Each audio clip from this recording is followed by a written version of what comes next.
Hello, everyone. Merry Christmas. Woo! Hello, Rob and Deb. How you going? Oh, how lovely to see that some of you have been able to join us tonight. Do you like my Christmas hat? It might be coming off any minute now because I feel ridiculous. It is good, isn't it? Hey? Okay. Hello, Sharpie and Rod. Yes, thank you. Hello, Craig, and all of the team at the Goodman household. Great to see you. Um, hello, Shell. How you going? Okay. The cat goes. The hat goes. Actually, it's coming off. Anyone who didn't get to see it didn't log on in time. I'll leave it on for a minute. It's good, isn't it? Polly usually wears it, but she doesn't have enough hair at the moment, so it looks ridiculous on her and even more ridiculous on me. I would like to put the hat on the cat, Shell, but it's got a little clippy. It's got a little clippy function. I think the cat might bite me if I tried to attach it to him. But he is here. He's on his he's on his back by the. Hang on a sec. I'm going to turn you around because Jack is looking fabulous on his back by the Christmas tree. Hang on a sec. And you have to see the Christmas tree as well. So, hang on. There you go. I think you should be able to see the cat. There he goes. And the Christmas tree and the beautiful view of the vines. It's all looking very Christmassy. So, and I actually was wearing my tracksuit until about half an hour ago.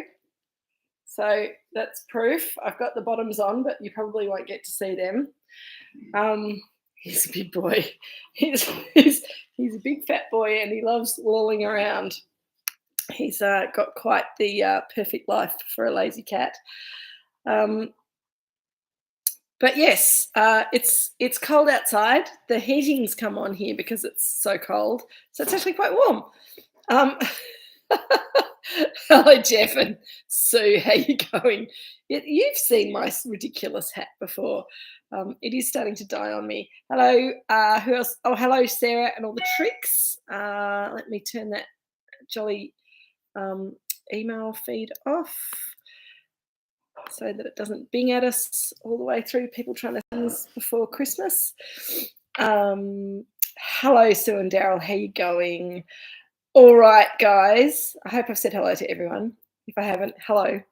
Merry Christmas. Here we go. This is the last session for the year. So let's make it a good one. Cotty, hello. How you go? I know. Wood fire on. Dad didn't build me a fire today, but the floor heating's on here, and it's actually really warm now that the sun's come out all of a sudden.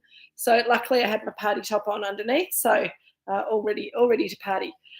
Penny, how you going? Lovely to see you. Hello, Nareem and all the dies. Excellent. All right, so got my Pinot glass, got my Robinson Pinot. I don't know about you guys, but I could do with a glass of wine just about now, so I'm going to get into this. Robinson Vineyard Pinot Noir 2018. Richard and Jill are going out to a Christmas party tonight, like most normal people, but smart people like us have decided to stay home and drink Pinot instead. It is a beautiful colour, Craig. Let's get it in the glass and we can all admire it together. Look at that. I don't have a line on my glass, so I could just keep pouring to the top. I won't though, because I'm very sensible. It's got quite a similar colour, a little bit deeper than the 2020, but similarly pretty in colour. Sort of. Oh, Richard's going to have a little taste before he goes to his party. There you go, Richard. Oh, see if I can get it in the glass. Thank you. Pleasure.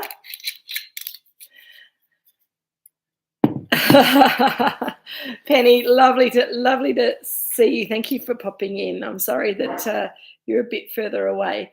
Rod did the same. Popped in for a glass of wine before he was going to his Christmas party. I think it's a very smart way to go. A little bit of delicious Pinot before you go and drink whatever else. Hello, Sonia, Cheryl, and Stephen. Lovely to see you. Cheers.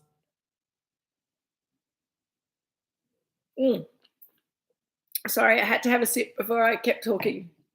That's delicious. It does look like a Christmas bauble. It looks like something that you could hang on the Christmas tree, particularly when the light shines through it. You can't see it so well with the wall behind me, but you're all drinking it as well, so that works. But yeah, it's got this gorgeous kind of it's a jewel-like quality. I think that it's got a translucence to it that allows you to see the color even better when you've got the light shining through it. It's just beautiful.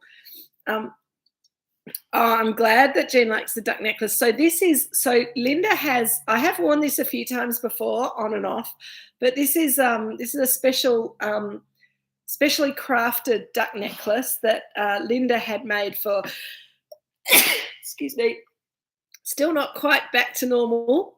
Hopefully by next year when we gather, I'll not be sneezing and I won't be coughing and I won't be croaking anymore. It's very boring. Yes, Linda had these necklaces made to order for special people. So I got the second one ever. Serena, who used to work for us, got the first one. Linda's got some earrings, and I think she might also have a necklace because she likes to have the set. If anyone's interested in one of these necklaces or earrings or a brooch or whatever, just let me know. I'll put you in contact with Linda. She can tell you the deal. And she can sort it all out for you. So they're made to order. They're rather special, and good for parties. Cotty does have the brooch, absolutely, and Shell's got the necklace. Yep, wore it on the weekend. Fantastic. So there's a few out there now. Square ones, round ones. They're all, each of them are just a little bit different. So Jill's put the what are those things called again, Jill? The Christmas, those red things. Flowers? The red poinsettias. Jill's put the Christmas poinsettias up for us. They're not flowers, they're bracts. They're bracts, not flowers. But they're a nice colour to go with our Pinot Noir. Let's get back to this wine. A little bit snuffly again. But such a beautiful nose, gorgeous cherry fruit. That it's got this really lovely classic. Can you two do your planning in another room if you're going to be talking and organising? You're putting me off. I haven't done that for a while. Everyone's getting a bit relaxed pre-Christmas. Cheryl and first timers. Oh, good, very good advertising by Sonia. Thank you, Sonia. Hello, Cheryl and Stephen. Welcome to Drinks with Kate. It's lovely to have you on board. So we do get down to actually talking about the wine eventually. It's a little bit rambly at the beginning often, so I apologise. Let's talk about this wine. Beautiful garnet ruby colour, and I know anyone who's done their WSET, that's a big no-no to say garnet ruby, but we're not doing WSET right now, and I think it's somewhere between ruby and garnet, so you could call it ruby or you could call it garnet, and I'd give you a mark for either of those descriptors. Medium colour. You can just, you can see through it, and you could probably read a page through it. So if you said it was light, you could probably get away with that too, but I think it's got a bit more colour than a light coloured wine. Thank you, Kate.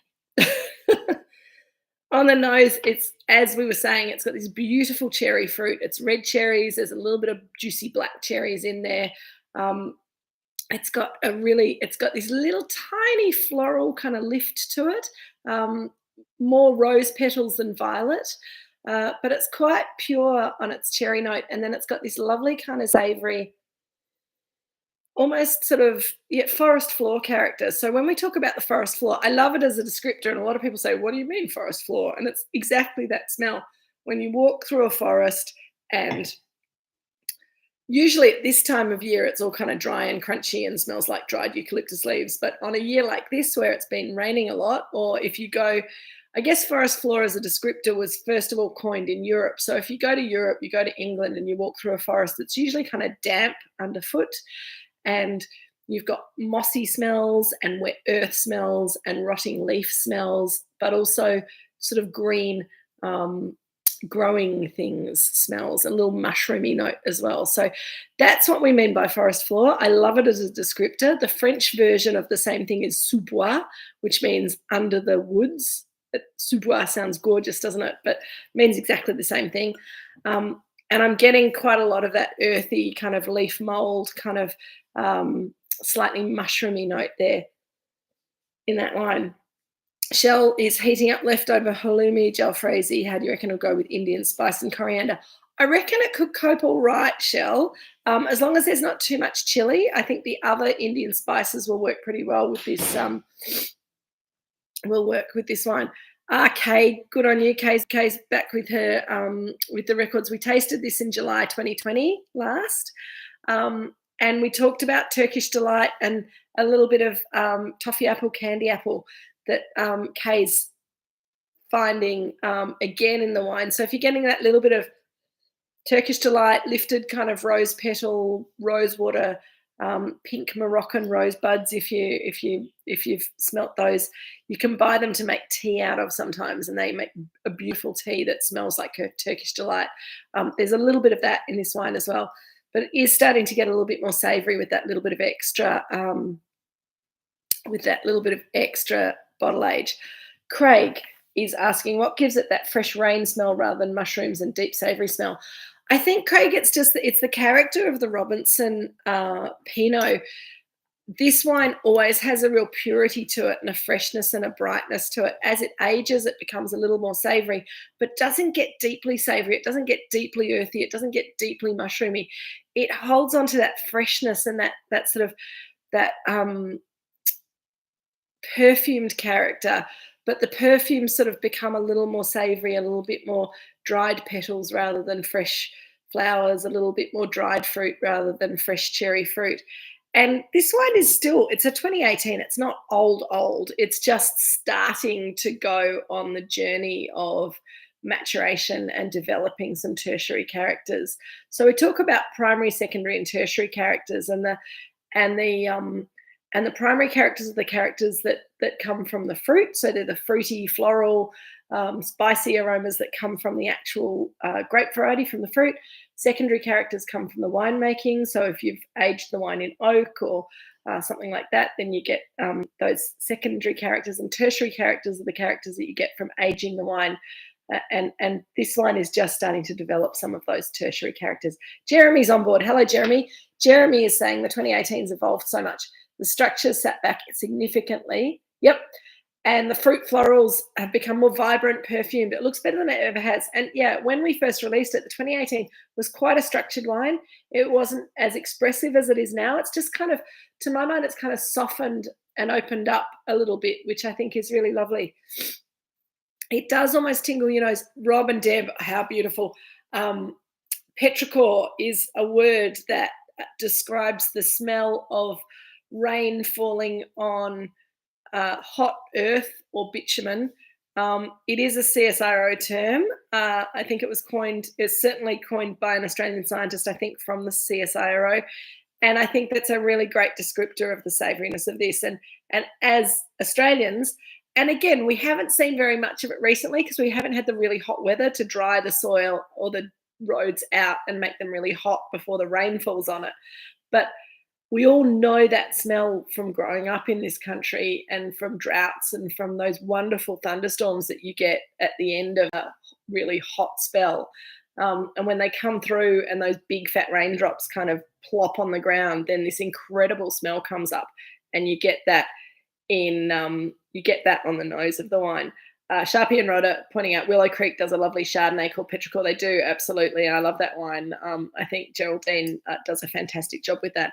We might see if we can maybe invite her back to do another. I think we did her regular Willow Creek Chardonnay in 2020, such a long time ago now, when we were in lockdown. It'd be nice to do another one of their wines, but unfortunately, Chardonnay particularly, everyone's running out, as I wrote in my email earlier this week. I'm losing track of time completely. Paul Kelly also wrote a great song about Petrichor, absolutely. Nareem, this one has no whole bunch. It's 100% destemmed. That said, whenever we talk about the destemming process here, our destemmer sometimes leaves behind just little bits of the bract. So our fruit is never completely stalk free. I'm not sure. Jeremy might remember if in 2018 there was a lot of green material that came through the destemmer. I don't think there was, but anyway, you always get a little bit of that. But this wine has a little bit of that herbal note that sometimes people associate with 2018, Jeremy. I'm not sure if that was a typo or if you're drinking the wrong wine. Okay, good, excellent, thank you. What's Kay said? Yes, thank you, Kay. Yeah, Willow Creek 18 Chardonnay with Geraldine in October 2020. Kay is absolutely the official Drinks with Kate historian. She's got everything in her spreadsheet. Very organised. Now, Shell, what is Shell? I can smell and taste the wine, maybe. Oh, yay! I think your sense of smell's coming back. So Shell's saying to smell, it's like a matchstick just blown out, but in a good way. That is a character that we often talk about with Chardonnay and not so often with Pinot Noir. I think that's probably been excessively accentuated by your COVID-affected sense of smell, Shell, because I know exactly what you mean. And I think that's a little bit like that petrichor, that savoury note that we're talking about. But I don't see this wine having a huge amount of that reductive character that we usually describe kind of struck match as. But it's not. It's a struck match, just blown out, giving you that slightly cedary note from a little bit of new oak in the maturation of the wine before I went to barrel, and then that fruit, as Jeremy said, the perfumes are kind of coming up, but it's also softening out so the savouriness can come through, and the structure is softened. The tannins have kind of smoothed out a little bit, so you can get those flavours and those aromas, and it feels kind of softer and more velvety on the palate. We've talked a lot about the smells and less about the texture, and I think that the texture of this wine right now is really, really cool. I'm just going to put a little bit more in my mouth before I continue talking about it. On the palate, when you do that kind of slushy thing, getting the air through back into the back of your mouth and the back of your nose, you can really taste a very kind of lovely kirsch-like flavour to the wine. The cherry is coming through in a really beautiful way, but it's not just fresh cherries. It's like a cherry liqueur almost. There's almost some little cocoa notes as well that give it a sort of little chocolate flavour, as well as the petrichor, as well as the earthy notes, as well as the savouriness. And I think that as this wine evolves in the glass, as we drink it, I think we're going to get more and more going on with it.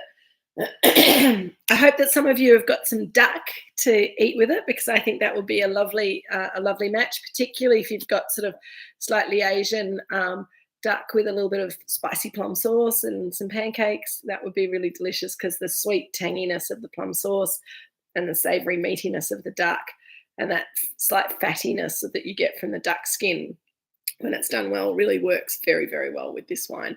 I think Kay messaged me before and said she was eating a lamb backstrap salad with this, which I think would be beautiful. Linda's having Peking duck. Good, excellent. It is just beautiful, Sharpie and Rod, isn't it? It's really, it's one of those things that, you know, we talk a lot about aging wine and the appropriate time to drink wine. And I think that often we think if it's not, you know, new release, then it needs to have been aged for 10 years before you can seriously kind of go back to it and look at it. And I think with this duck pancakes, oh, Craig. Oh, well, you'll just have to drink a little bit more slowly. Save a little bit for the duck pancakes. That'll be delicious. Oh, and Kay's also said if anyone's interested, she uses one note for her tasting notes. Duck breast and roast potatoes, Cheryl, that sounds delicious as well. Yeah, it's a lovely wine to match to duck. And I think for me, duck is a little bit festive. I don't eat it all the time. And so it's sort of it's a special occasions kind of a dish, either going out and having Peking duck for a birthday or having roast duck for a special party. Mushrooms and onions in butter with chickpea pancake sounds beautiful, Cotty. Yeah, I think, this wine also is going to work really well with a lot of vegetarian options. So it's got a lot of elegance. It's got really lovely, it's got good structure, which we haven't talked about either. It's got really nice acid line to it without being too tangy. It's got really good tannins without being too firm, and with that little bit of bottle age, those tannins have just kind of just relaxed a tiny bit, so you can kind of get into the wine a little bit more. Rob and Deb are drinking it alongside the 2018 estate. Oh, fantastic. Really nice comparison to be able to do, and the Robinson's more perfumed and softer, and it always is. I think it's one of the things that we love about the Robinson vineyard, is that we always get a more perfumed character to the Pinot from Robinson than we get from the McIntyre vineyard or the Garden vineyard. And there's that lovely kind of silky softness to the tannins. There can be quite a lot of tannin there, but they've got a silkiness, and the whole palate texture is quite silky. Whereas the 2018 estate Pinot Noir is a blend of the Robinson, McIntyre, and Garden Vineyard Pinot. So you get more complexity straight away because you've got different flavours kind of being layered one on top of the other. And I think that's a great way to put together an estate wine that's mostly going to be drunk almost immediately after being bought. But if you've got the opportunity to age a wine like this for even a couple of years, as I say, 2018, we're selling the 2020 right now. So the 2018 was released 2.5 years ago. We sold it through for almost a year before it sold out. We've got little bits and pieces in the museum, as we always do. So we'll be able to come back and revisit this wine in the future. But I think even with that, so we're 2022 now, so the wine's 4 years old. It's already starting to just relax a little bit into itself, and I think it's in a really lovely place. Still is quite a young wine, looking quite youthful.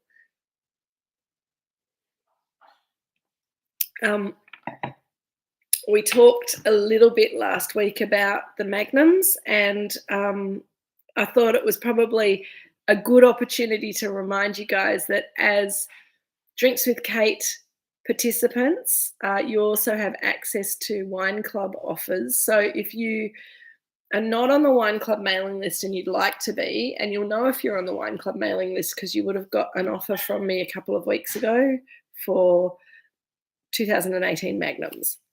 So we're drinking the 2018 Robinson Vineyard Pinot Noir from a 750ml bottle today, and 2-3 weeks ago we tasted this same wine but from Magnum, and it looked a little fresher, a little tighter, because Magnums make wine age more slowly. But the Magnum is a really nice way to celebrate, have enough wine to go around the table if you've got a big table of people for Christmas. So there are still some Magnums available. We do 50 of each of the single vineyard wines as Magnum in a good year. So in 2018, we absolutely did with the 2 Chardonnays and the 3 Pinots. And this Robinson Pinot Noir in Magnum would be a lovely thing to have, not only with duck, but it would work really well if you're a family that likes to go very traditional and have your roast turkey or roast goose even. This wine would work really, really well with sort of roast game birds. It's fantastic with just roasted vegetables as well. And I think certainly for those of us down on the peninsula and in the Melbourne sort of area, it's not looking good for a hot Christmas. So a nice little red wine at Christmas time, I think, could work very, very well. What's Craig saying? Craig's saying, I read a wine review the other day that called the tannins spherical. Just a review with a thesaurus.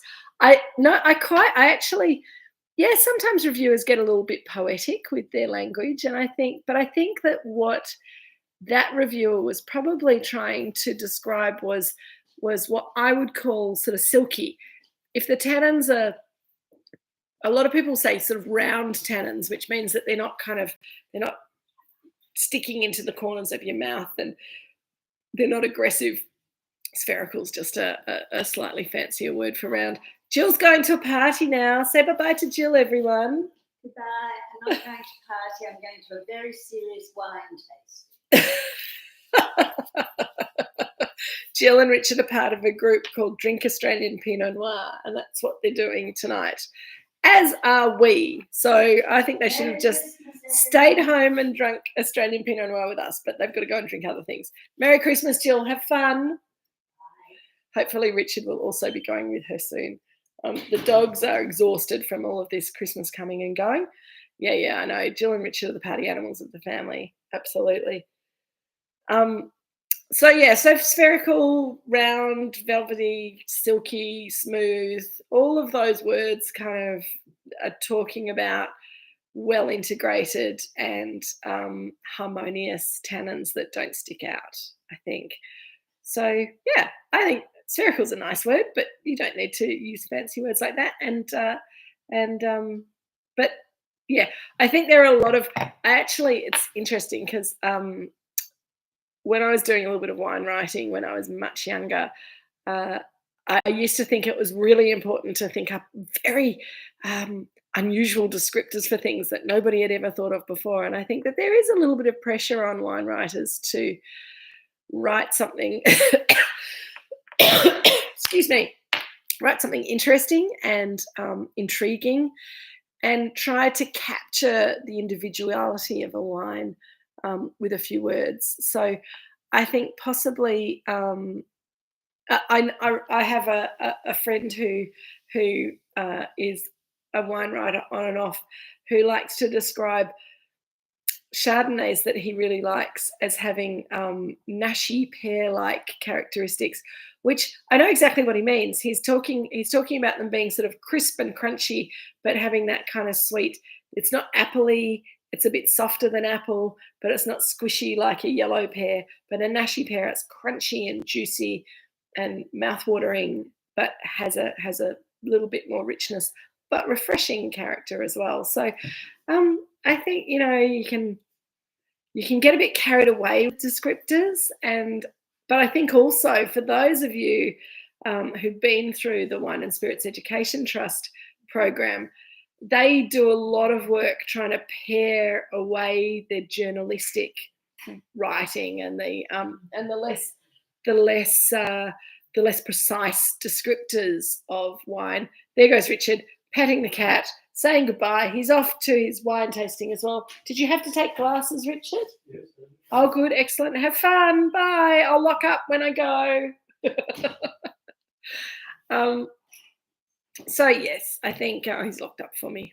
Anyway, I hope I'm not locked in. Oh, well. There's plenty of food and wine here if I am. I'll be fine. Don't worry about me. Journalistic wine writing, analytical wine writing. When you get to the MW or the MS, then you've got to find the words that describe the uniqueness of the wine without being overly poetic. Oh, don't you want them to go, pussycat? They'll be back. Don't worry.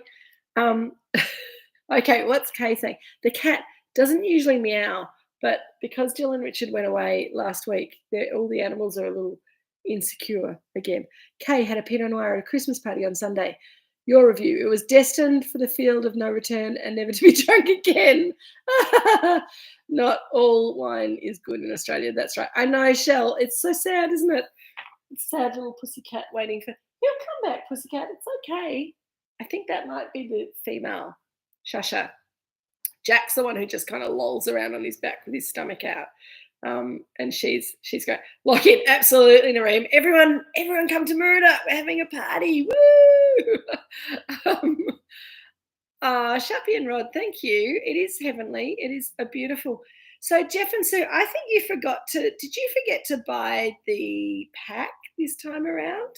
Luckily, you do have a little bit of Moorooduc Estate wine, maybe not exactly the right bottles, but I know that you do have a little bit of Moorooduc Estate wine on hand in the cellar. So I'm glad you were able to find something to replace the 2018.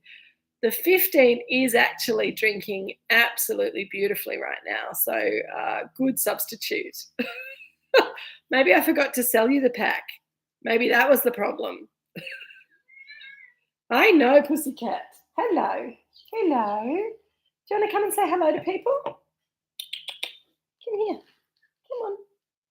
Oh, she's agitated. She doesn't usually get like that.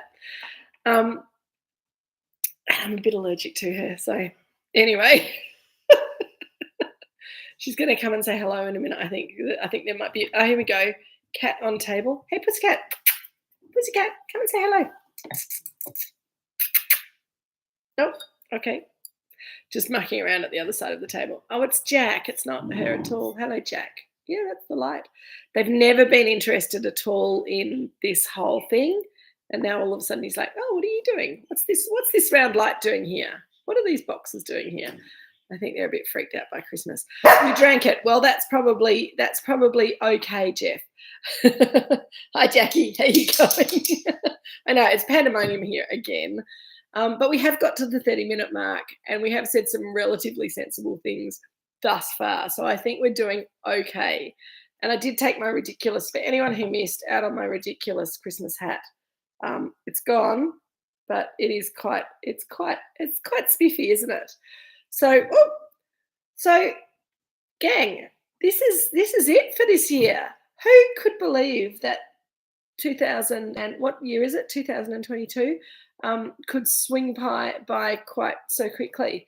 It hasn't been quite as easy for us to get together every week this year because we've all had a life to get back to. But I think it's been a real testament to us that we have continued on. I've got so many friends in the wine industry who say, are you still doing that thing that you were doing in lockdown? And I said, yes, I am. I have some people who would like me not to stop doing it. So therefore we'll continue. I also would like not to stop doing this. I think it's great fun.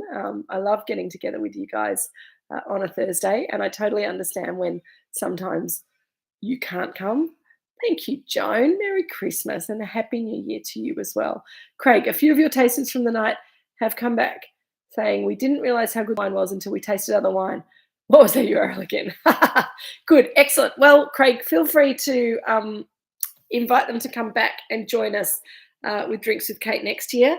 I'm already plotting where we're going to go wine-wise. We've got quite a few new wines to have a look at. We've had lots of vintage turns. It's a little bit scary how quickly Chardonnay is selling through. Oh, hi, Jeff. You did miss out on the fancy bottle as well. But that's okay. Merry Christmas, everybody. It has been a fabulous Drinks with Kate year. It's been lots of fun. I may keep an eye on your emails. I know a lot of you are going to be away or down the coast or whatever for the summer holidays, and I think that's absolutely awesome. I also plan to take a little break. I'm not going anywhere. I'll be working most of the time, but we'll have a little break from Drinks with Kate. I might go away for a few days. You never know. Keep my heels up. But maybe later in January, we might see if we can organise a little get-together at the winery for anyone who's around and who wants to pop in. I will give you plenty of notice, don't worry. So keep an eye on the emails. But I will also, in late January, send out an email talking about what we'll do next year and when we might start. But I think we'll probably start the tastings again, probably not online in early February, because I've got a couple of things late January. We've got the Pinot celebration that I emailed everyone about happening in the second weekend of February. So I'll be quite busy with that. But hoping to get around to all the states that I didn't get to this year and do a Drinks with Kate event live. So watch out for that. Western Australia, if there's anyone there who still tunes in, watch out for that. Queensland, Sydney, I'll be back. Melbourne, we might do something up in Melbourne next year. It's been awesome to spend Thursday night with you guys again this year, third year in a row. And we don't need a pandemic to keep us together, do we? So, everyone, it's been awesome. Thank you very much for all your love and devotion and your enjoyment. I'm glad that you enjoy the wines as much as we do. So, Merry Christmas, everyone. Everyone's Merry Christmases are coming too fast. It has been awesome, and I will be in touch very soon. Have a fabulous Christmas. Happy holidays if you don't celebrate the Christmas thing for any reason. Have a very happy New Year's Eve. Stay safe, stay well, drink good wine. You're allowed to have a cocktail every now and again or a beer, but make sure that it's all quality. Drink better, not more. Have a lovely summer, and I will see you all either here at the winery over summer when you come in, or I'll see you back here in the Drinks with Kate virtual tasting room in February next year. So happy Christmas, everyone. Take care and have a lovely summer. We'll see you in 2023. Cheers, everyone. Love you all. Take care and be good. All right. Merry Christmas. Cheers.